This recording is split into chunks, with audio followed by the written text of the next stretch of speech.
Hello मेरे प्यारे दोस्तों, आप सभी को मेरे यूट्यूब चैनल कहानी का खजाना में स्वागत करती हूँ। आई होप आप सभी लोग खुश होंगे, स्वस्थ होंगे। चलिए दोस्तों, आज आप सबको मैं एक नई कहानी सुनाती हूँ। मेरा नाम अजीत है। मैं किसी पहलवान की तरह दिखता हूँ। मैं अपने पड़ोस की भाभी के साथ दोस्ती करने का सपना देखा करता था, लेकिन मेरा वो सपना सच हो गया और मुझे उनके साथ दोस्ती करने का मौका मिला। मेरे पड़ोस की भाभी का नाम पूजा है। वो 25 साल की थी। भाभी देखने में एवरेज थी, लेकिन वो सबके साथ बहुत ही प्यार से बातें करती थी और एक ही मुलाकात में सबको अपना सा बना लेती थी। उनके साथ बात करके ही मैं बहुत खुश हो जाता था। मेरी बहुत सारी लड़कियों के साथ दोस्ती थी, लेकिन भाभी सबसे अलग थी। उनका व्यवहार सबसे हटके था। मैं हमेशा पूजा भाभी को एक अलग तरह की नजर से देखता था, या यूं कहूँ कि मैं उन्हें चाहत की नजर से देखने लगा था। मैं तो हर वक्त उनके ख्यालों में ही खोया रहता था। मैं हमेशा सोचता था कि मैं जब भी भाभी से पहली बार मिलूंगा, मैं उसी वक्त उनसे दोस्ती कर लूंगा, और जब मुझे ये मौका मिला तो मैंने उसका फायदा उठाया और आज भी हम अच्छे दोस्त हैं। ये बात कुछ महीनों पहले की है। उस दिन हमारा पूरा परिवार पहली बार भाभी के घर गया था। सब बैठकर बातें कर रहे थे और मैं उनके घर पर ऐसे इधर उधर घूम रहा था। फिर मैं छत पर पहुंच गया। तभी मैंने देखा कि भाभी के कपड़े सूखने के लिए रखे थे, जिसमें से उनकी एक कुर्ती नीचे गिरी हुई थी। मैं वहां गया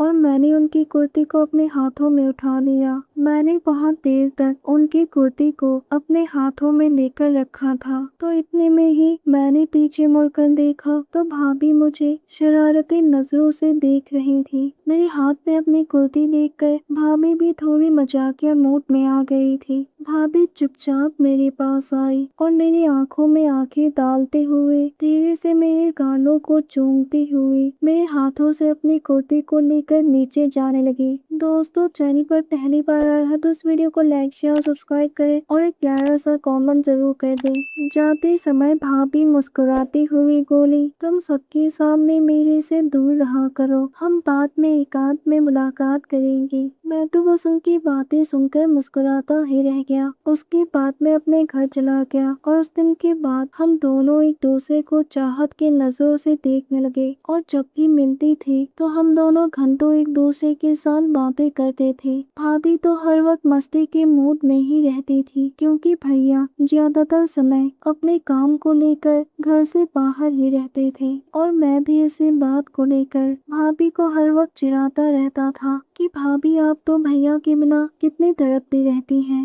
भाभी बस मेरी बात सुनकर जोर जोर से हंसने लगी और उनकी इसी हंसी ने मुझे एक दिन उनके बहुत करीब ले आया। आपके भैया ऑफिस के काम से ग्वालियर जा रहे हैं, क्या आप उनको स्टेशन तक छोड़ कर आएंगे? मैं भाभी की बातों को अच्छी तरह से समझ रहा था। भाभी तो बस भैया का बहाना कर रही थी, जबकि उन्हें तो मेरे साथ वक्त गुजारना था। मैं भैया को स्टेशन छोड़ कर आया और फिर जैसे ही मैं गाड़ी की चाबी देने के लिए भाभी के कमरे में पहुंचा तो भाभी उसी कुर्ती को पहनकर बिस्तर पर लेटी हुई थी। मैंने भाभी को गाड़ी की चाबी दी और कहा, भाभी अब मैं चलता हूँ। भाभी ने हंसते हुए कहा, आपको अपनी भाभी पर जरा भी दया नहीं आता है। मैंने कहा, भाभी किस बात की दया? तो भाभी ने कहा, आपके भैया के बिना मैं तो तरसती रहती हूँ। ऐसा आप ही ने कहा था। आपको नहीं लगता है कि आप भाभी की इस तड़पती आत्मा को शांत कर दो? फिर हम दोनों हंसते हुए कब एक दूसरे के इतने करीब आ गए, हमें पता ही नहीं चला, और हम दोनों एक दूसरे के साथ खूबसूरत लम्हे में समा गए।